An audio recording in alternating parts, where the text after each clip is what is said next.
Welcome to a special episode of AU Manufacturing Conversations with Brent Belinsky. This time around we're featuring one of the sponsors that's making our current series, Australia's 50 Most Innovative Manufacturers, possible. Here's David Fox from the New South Wales Government's Advanced Manufacturing Research Facility.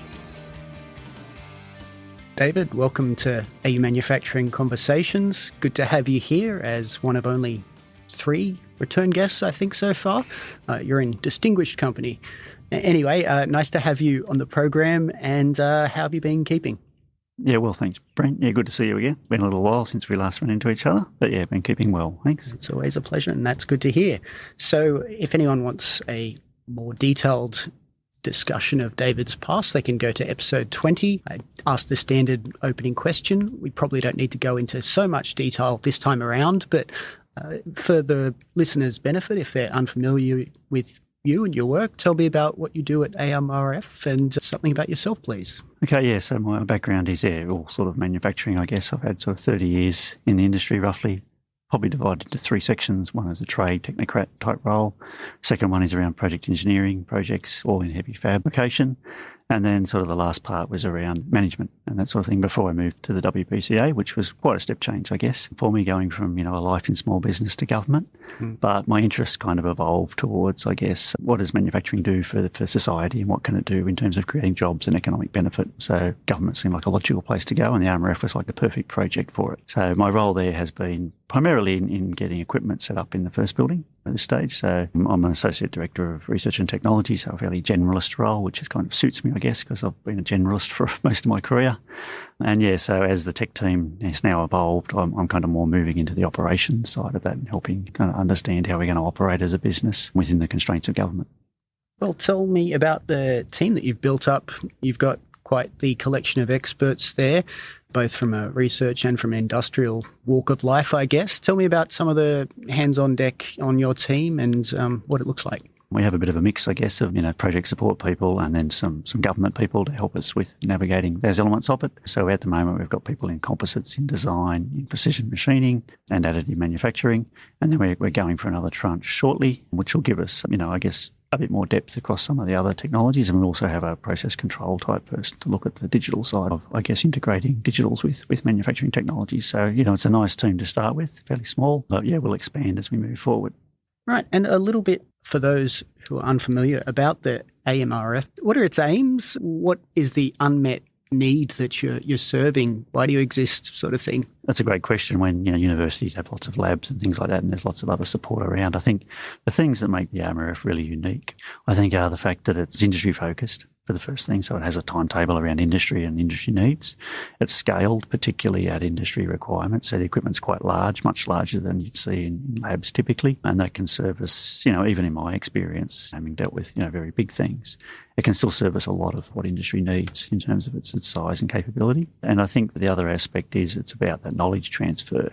So enabling employees of businesses, when they're doing a project with us, and not even a project, just wanting to get some staff upskilled in some particular area, you can kind of come and work at the AMRF just to understand, work alongside the people at the AMRF to understand the application of a technology. And I think that's a really important thing that's probably not being met at this stage, is that rather than asking for a solution and being given a solution and sort of a black box, you actually get the opportunity to engage with the application of the technology and kind of unravel how it's done. And I think that's a fairly unique setting that the AMRF is going to deliver really, really well.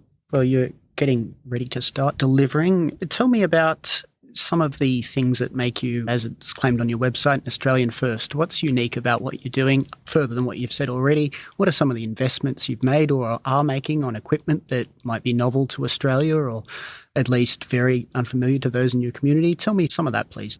I guess when we were setting this up, there was some of the work in going around, what's kind of available already around the country and making sure there wasn't a duplication. So we were particularly looking at complementing different technologies that exist. And some of that could be seen as a direct duplication, but in actual fact, it's sort of a regional support that we do need. So the moulding press is a unique example of that. It's a very large, 300-ton press for sort of high production composites. And so there are some capabilities in that in Melbourne, but certainly the composite people in New South Wales really wanted that capability. So that's one of the uniquenesses about that that's really different. The large format additives, another special case, I guess, that we're looking at something really unique there in having that capability available. And that really complements what universities have done with the smaller footprint machines. This is just a bigger footprint machine. So, it's probably not evolving the processes any more than what universities are already doing, but it's providing it in a format that's more suitable to industry. And I think, as I said before, that's kind of one of the unique things about the AMRF is its scale, and across the composites, the subtractive machining particularly, or precision machining particularly, they're quite big machines that are capable of doing really important work and have a lot of functionality around their can cycles to be able to do gear cutting and grinding, sort of combining machines together, which is, a really interesting way for businesses to look at return on investment rather than having multiple footprints of machines. You can kind of combine it into one. So I think that'll be exciting to see that kind of penetrate into industry. We're talking about the progress so far and building one and how that's coming along. Obviously, the audience wasn't there for that discussion. Could you please tell them about progress so far and what sort of time are we looking at for a ribbon cutting and something of that, please? The team was out there on site on Monday looking at the building and kind of going through a readiness plan or starting to look at what happens day one. So it was a way to kind of immerse ourselves in that environment, and the building's looking fantastic. I think with the timber and the glass, it doesn't have that sort of, musty, wet feel that, you might get when you walk past an apartment building being built, the wet concrete type smell. It's just this beautiful freshness about it, even under construction. So it's going really, really well. Manufacturing hall's coming along nicely. And so, we'll start to become operational sort of later in the year. Another thing that's coming up is Australian Manufacturing Week here in Sydney. Tell me about what you guys will be doing for that, what you'll have on display, what the purpose of you being there and investing in a booth like the other folks and trying to reach people. What's on the agenda for you guys there? For us, it's really about starting to have a real presence because we're so close to opening. Having a real presence and starting to kind of get people excited. And it's much easier when you're closer to the finish line to do that than what we've done previously where it's been a long way out. So, we've got a big stand there. We've got a machine, one of the first machines to be dropped into the facility there operating. So that'll be fantastic. We'll have a lot of the tech team there on various days. And so it's a good opportunity for both the ops people and the technical people to get to know us. That's really important for us, just to understand who we are, where we've come from, and build those relationships that are so important for manufacturing. They're sort of, very personal relationships that you feel like you can just ring someone up and ask them a question. That's kind of where we want to go with it. Being on the floor and just being present every day is really important to us. So that's really what we're trying to aim to do, is just make sure people understand, who we are, what we're doing, the sort of scale we're going to deliver and the capabilities we have, and the fact that we are, experienced industry people and very approachable. This is a small interlude to acknowledge the sponsors of our ongoing Australia's 50 Most Innovative Manufacturers series, including lead sponsor MYOB, CSIRO, and the Commonwealth Bank. Now it's back to our conversation with David Fox from another sponsor, the AMRF. Also, during Australian Manufacturing Week will be the culmination of our Australia's 50 Most Innovative Manufacturers campaign, which you guys have been kind enough to sponsor. Thank you again. I'd like to know, please, in line with that, why is innovation something that you guys are keen to be aligned with and keen to have your names next to? What is the importance of innovation from where the AMRF is standing?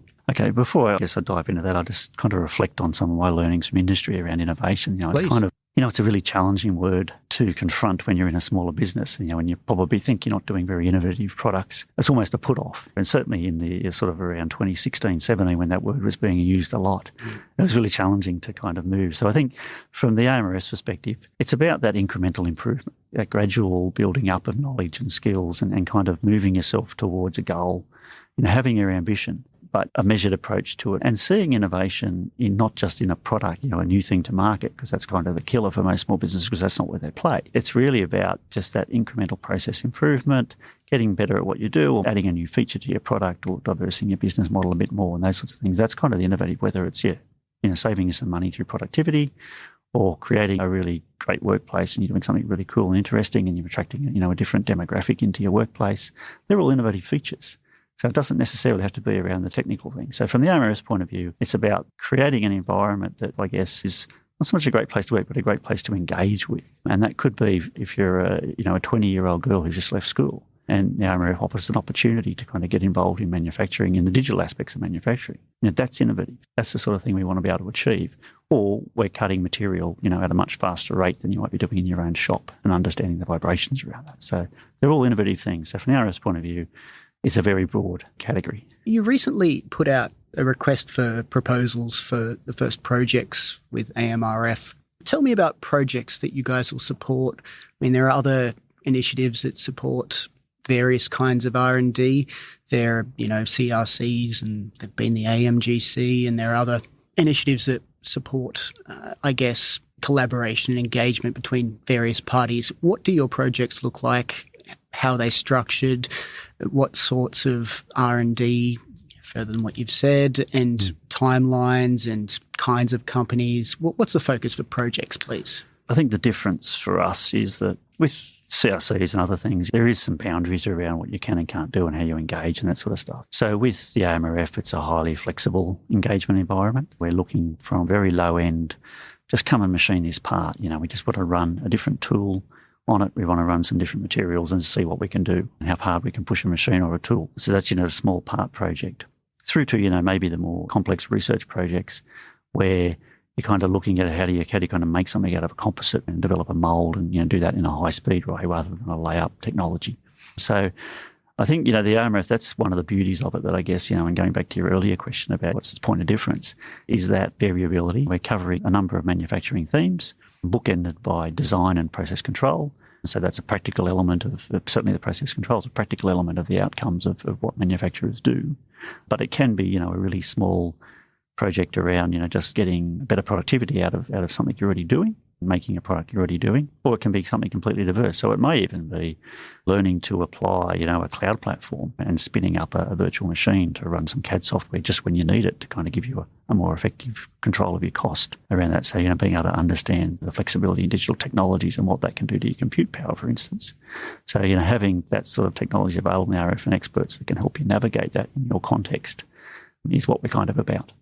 Okay. And when do you expect the first projects to start? Yeah, at the moment we're working through the first projects that came through. We got around 30 applicants and vastly different in medtech and in traditional and all sorts of areas and composites. So we're assessing those now and looking at what's coming online and what the priorities around getting the AMRF running in terms of technical staff and technical capabilities, and then looking at also the company's readiness to take on those projects and get ready. Some of them, are deliberately wanting to get the foot in the door but not ready to start yet. So we'll move into those projects the moment we open our doors, so later this year. Yep. Okay. A little bit, please, about what you do and what you don't do. You've said something about the nature of projects that you'll be supporting, about the importance of knowledge transfer, about how you can help. Sort of what are some sorts of projects, I guess, you'd rule out? You're probably not going to function as a job shop for someone who wants a bunch of composite parts made for an aircraft or whatever. Tell me about, you've said what you do, a little more on that, and some on what you don't do. What you don't do, yeah. So we're not setting ourselves up as a production facility. That's definitely not what we're doing. The idea is to enable a customer to understand how they could produce a product quicker and more effectively, and then to take that technology and that know-how and go and do it in their own shop in that commercial environment, which is where it belongs. So, on the flip side of that, we are enabling a connection between technologies and solutions. So, I guess enabling technology providers to connect with businesses. So we'll be doing that, not in any prescriptive way, but, understanding that these technologies can be used for this sort of scenario. And probably, where do we play is a way to answer that as well. So we're sitting on the manufacturing readiness level curve rather than the technology readiness level curve. So we're not kind of involved in that early research type thing. It's more around that proof of production processes. So sitting at that MRL sort of 2 to 6, so is it probably a sweet spot, and wanting to push out maybe further as we get more mature around really bedding down mature manufacturing processes, so customers can really be confident about the output they're going to get and potential return on investment in taking up a new technology. That's covered quite a lot of what we'd like to know about the AMRF. I'll ask you now just the standard closing question that we ask our guests, and what to you is an issue within manufacturing that isn't currently getting the attention it deserves? I guess I'll answer that with a bit of passion around, the thing that kind of drove me to the AMRF. And that's, the manufacturing brand. And I think the interest or the lack of interest in manufacturing, both across the society and certainly the next generation workforce, very, very challenging for manufacturers to get people into industries. Manufacturing needs a really good touch point for the community and for society. And the AMRF is going to do that with this building, and enables people to kind of see what's going on, enables lots of outreach engagement. So I think for me, that's the thing that I think manufacturing is missing, is that connection it used to have with society and general understanding that was the jobs and things that happened in it. And with, I guess, technology and energy transfers and things like that, there's lots more opportunities in manufacturing than there used to be. So, the manufacturing brand and the building of that, I think, is the thing that's really lacking, and AMRF can really deliver on that one. Well, that's about it. Thanks for supporting our 50 Most Innovative series. Thanks for making yourself available today, and thanks for sharing your wisdom with us on AU Manufacturing Conversations. Thanks a lot, Brent. Good to see you again. Cheers, David.